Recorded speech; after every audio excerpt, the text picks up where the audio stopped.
We doing good? You look a little darker than usual. What do you think? Looks really dark. We Should we do. do another intro? There's value in having people that rely on you that can learn from you. I'm hoping that if I let her imagination run wild, she's going to teach me things, right? Mhm. Welcome back, folks. This is Good Dad versus Granddad.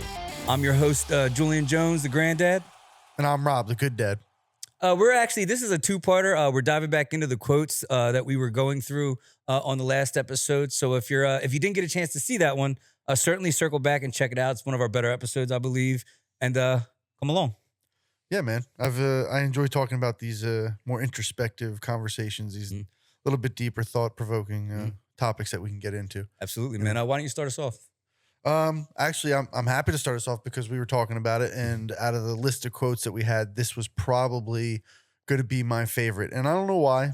You explained it well, and it kind of does touch on why, but I want to share it with everyone. It is: intimacy is giving someone the power to destroy you, but trusting that they won't.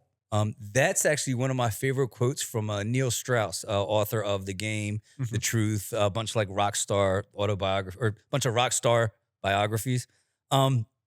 This is actually a commentary on vulnerability, right?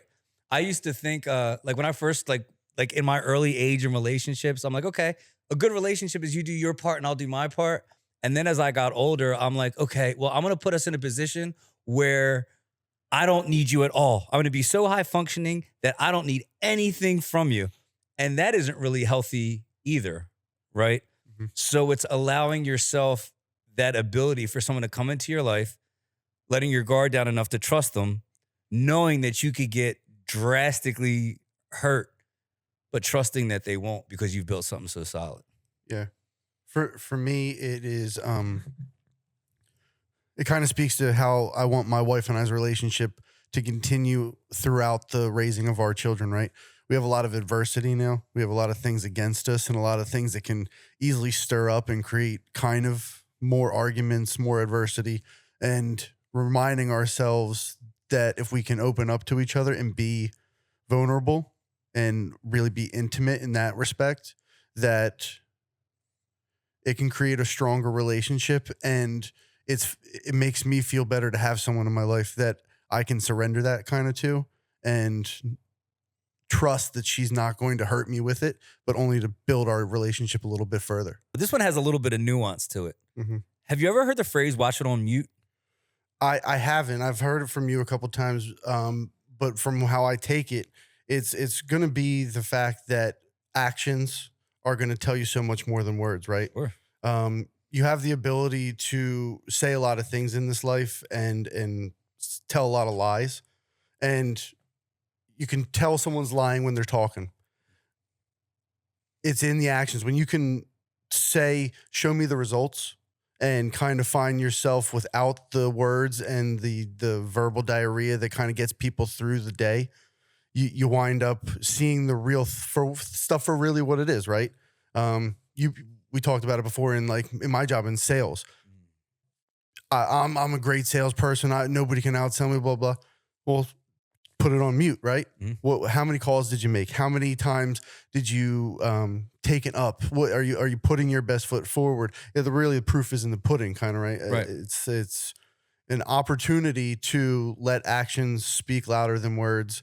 Absolutely. And to see how and what people are really offering you. Absolutely. The same, right? Yeah, similar. Yeah, it's like you eliminate intention, what you tried to do, what you meant to do. It's like, okay. Oh, you're a great salesman? Okay. Mhm.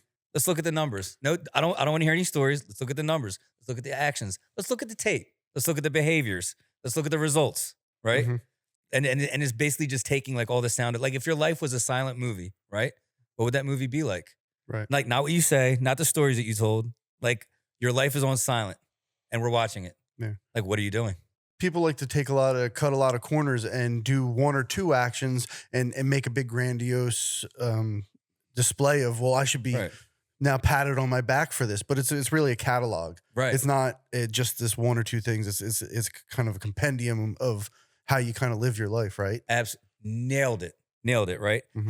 How many like athletes or employees or coworkers have we had Mhm. to try to hang their hat on like one big, one big deal? Well, look at me. I was number one in April. I was first in the company like 3 months ago. What do you mean I'm not, Yeah. And then it's Coffees like, well, for closers. right, yeah. What'd you do in the last week? You know what I mean? Like, what did you do to move forward? Mhm. These leads suck. Okay, well, how many of them did you call? How many? Like, Yeah.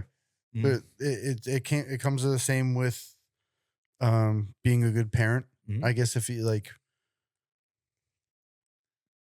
you said a lot of things, you tell a lot of parents, well, my kid does this, Right. and you Yeah. put the sticker on the back of the car that Right. says honor roll parent, but were you there? Were you Yeah. present?